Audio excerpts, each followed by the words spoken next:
खुलुमबाय लोगोफोर, नोंथांमोनखौ बयखौबो आंनि चेनेलाव बरायग्रोनानै लाबाय लोगोफोर। आसा खालामो नोंथांमोना भिडिअखौ जोबजासिम नायलांगोन आरो सोरबाफोर आंनि चेनेलाव गोदानै फैदोंब्ला दासिमबो जुदि आंनि चेनेलखौ साबस्क्राइब खालामाखैब्ला अन्नानै चेनेलखौ साबस्क्राइब खालामनानै हो, लोगोसे लाइक आरो शेयारबो खालामना हो लोगोफोर। नोंथांमोना अरुण'दयनि 3.0 नि राङारि अनसुंथाइखौ मोननो थांगासिनो दं दे लोगोफोर। नैबे फेब्रुवारि 20 थारिखआवनो नोंथांमोना बे अरुण'दयनि 3.0 नि फैसाखौ मोननो हासिगोन आरो लोगोफोर।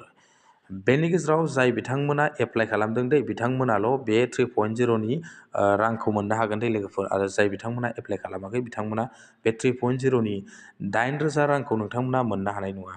बेवहाय 8,000आव 5,000खौ नोंथांमोननो अरुण'दयनि नामै होनाय जागोन आरो लोगोफोर बेनि गेजेराव 3,000खौ नोंथांमोननो बैसागुनि गिफ्ट हिसाबै नोंथांमोननो होनाय जागोन आरो लोगोफोर। बेखौ आसामनि चिफ मिनिस्टार बिथाङानो फोरमायनानै होखाबाय।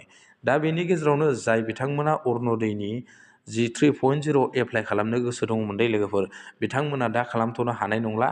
नोंथांमोना नैबे इलेक्सन जोबखांनायनि उनावसो नोंथांमोना बे 3.0आव गोदानै एप्लाइ खालामफिननानै लानो हागोन।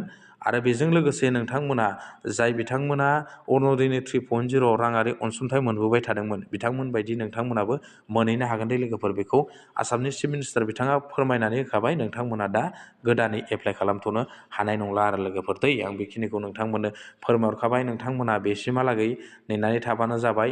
जाय महिला आइजोफ्रा गोदानै एप्लाइ खालामनो गोसो जानानै दङमोन दै बिथांमोना दा एप्लाइ खालामथ'नो हानाय नंला आरो नोंथांमोना नैबे इलेक्सन जोबखांनायनि उनावसो गोदानै एप्लाइ खालामफिननानै लानो हागोन आरो लोगोफोर। आरो BTCनि थाखाय मोनसे गोजोनथाव खौरां दे लोगोफोर।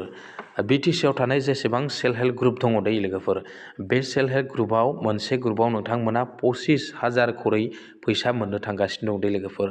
बेवहाय सासेयाव नङा दे लोगोफोर, नोंथांमोना ग्रुप वाइसआवसो बेखौ 25,000 खरै नोंथांमोना मोननो थांगासिनो दं लोगोफोर। बेखौ BTCनि चिफ हाग्रामा महिलारिया दाख्लैनिफ्राय रानजेनबाय आरो लोगोफोर। दा गोबांनोनो बे फैसाखौ मिटिंनि गेजेरजों राननो हायाखै, अब्लाबो नोंथांमोननि जाय सेल्फ हेल्प ग्रुपनि जायफोर लिडारफोर दङ बिथांमोना बेनि जि चेक, बे चेकखौ नोंथांमोननो होफैगोन आरो लोगोफोर। नोंथांमोनाबो बे BTCनि जि 25,000 फैसा सेल्फ हेल्प ग्रुपनि बे फैसाखौ नोंथांमोना मोननो हागोन आरो दै लोगोफोर। बे ग्रुप मोनसेयावसो लोगोफोर, नोंथांमोननिया ग्रुप वाइसआवसो बेखौ 25,000 फैसाखौ मोननो हागोन आरो लोगोफोर। आरो बेजों लोगोसे नोंथांमोननि जि न'खराव सोरबाफोर जुदि बेंगुरा जानानै दङब्ला बा नोंथांमोननि न'खराव सोरबाफोर अंग हानि जानानै दङब्ला नोंथांमोना सासेयाव 10,000 रां खरै BTC सरकारा बेखौ होनो थांगासिनो दं दे लोगोफोर। आरो बेजों लोगोसे नोंथांमोननि न'खराव सोरबाफोर जुदि बैसोगोरा सुबुं दङब्ला बे बैसोगोरानि मुङैबो नोंथांमोननो 10,000 रांखौ होगोन होननानै BTC सरकारा बेखौ फोसावखाबाय दे लोगोफोर। नोंथांमोननि न'खरावबो जुदि सोरबाफोर बेंगुरा जानानै दङब्ला बा नोंथांमोननि न'खराव सोरबाफोर जुदि बैसोगोरा सुबुं दङब्ला नोंथांमोना बे 10,000 रांखौ मोननो हागोन आरो लोगोफोर दै। आरो बेजों लोगोसे बिथांमोना मोनसे फोसावनानै होबावदों, जुदि नोंथांमोननि गामियाव जुदि सोरबाफोर दुखिया न'खर दङब्लाबो नोंथांमोननो राङारि अनसुंथाइ मदद होगोन होननानै BTC गभर्नमेन्टआ फोसावनानै होदों दे लोगोफोर। नाथाय बेवहाय बेसेबां रां बिथांमोना होनाय जागोन बेखौ जेबो थि टारगेट होथ'वाखै लोगोफोर, टारगेट मानि होथ'वाखै। जेब्ला बिथांमोना टारगेट मानि होगोन अब्ला मिथिनो मोनगोन। दा नोंथांमोननि जुदि गामियाव सोरबाफोर जुदि दुखिया न'खर दङब्लाबो नोंथांमोना बेवहाय BTC गभर्नमेन्टनिफ्राय माबा मोनसे बेनिफिट्स मोनगोन आरो लोगोफोर।